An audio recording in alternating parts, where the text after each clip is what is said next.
Hello viewers, চলুন একটি পিতা পুত্রের কমন ম্যাথ সমাধান করা যাক। লক্ষ্য করুন, এখানে বলা হচ্ছে তিন ভাইয়ের বয়সের গড় হচ্ছে 17 বছর।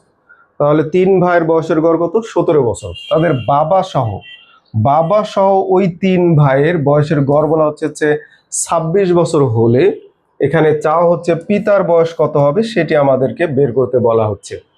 তাহলে কমনলি আমরা জানি, যেমন তিনজন আর বাবা সহ চারজন হয়, চারজনের বয়সের সমষ্টি থেকে তিনজনের বয়সের সমষ্টি যদি বাদ দিয়ে দেওয়া যায়, দ্যাট মিনস চারজন মানে পুত্র সহ বাবা, আর এই পুত্রের বা বয়সের সমষ্টি বাদ দিয়ে দিলেই শুধু বাবার বয়স অবশিষ্ট থাকবে। সেভাবেই শুধু করা যাক। চলুন তাহলে এখানে আমরা তাহলে বাবা সহ তাহলে আমরা কিভাবে লিখবো, যেমন এখানে তিন ভাই লিখলাম, তিন ভাই প্লাস বাবা মানে একজন বাবা, এই বয়সের গড়, তাদের বয়সের গড় কত? 26 বছর। 26কে যদি আমি এই গড়কে যদি সংখ্যা দ্বারা গুণন করি, কয়জন? চারজন, তাহলে সমষ্টি বের হয়ে যায়।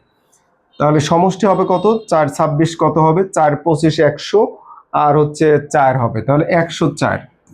104 অথবা গুণন করেন, 4 ছক 24 4 হাতে 2, 4 দুগুণ 8 আর 2 10, এভাবে আমরা গুণন করতে পারি। এবার দেখুন, এই যে তিন ভাইয়ের বয়সের গড়, এই যে তিন ভাই শুধু তিন ভাইয়ের বয়সের গড় আছে হচ্ছে 17 বছর।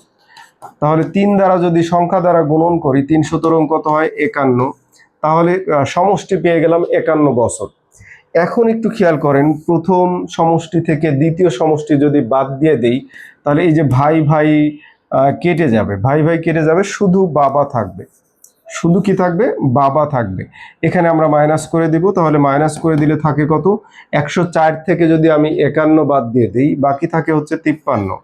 তাহলে 53 বছর। লক্ষ্য করুন, এটি হচ্ছে বাবার বয়স, 53 বছর। এই যে বাবা, এই বাবার বয়স হবে কত? 53 বছর। এইখানে গতে উত্তর আছে, তাহলে গ উইল বি দ্য আনসার।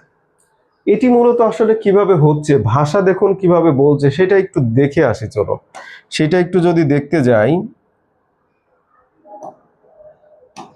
তাহলে একটু লক্ষ্য করুন, এই যে মূলত প্রথম ছিল কিন্তু এই যে 17 বছর। একটু খেয়াল করুন, প্রথম ছিল কত? এই যে 17 বছর।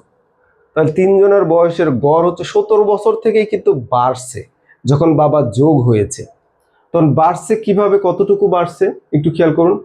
ডিস্টেন্স, গড় ডিস্টেন্স কত? এই যে 26 থেকে আমি যদি 17 বাদ দিয়ে দিই, তাহলে এই 26 আর 17-র পার্থক্য কত হচ্ছে সেটা একটু দেখুন। 9 বছর। তার মানে 9 বছর বাড়ছে, গড় কিন্তু 9 বছর বাড়ছে। এই গড়টা হচ্ছে চারজনের গড় হচ্ছে 9 বছর করে বাড়ছে। কয়জনের গড়? চারজনের গড় বাড়ছে 9 বছর করে। তাহলে একটু খেয়াল করুন, এই 9-এর সাথে যদি আমি 4 দ্বারা গুণন করি, 4 নং 36, এই 36 বছর বেশি নিয়ে আসছে বাবা।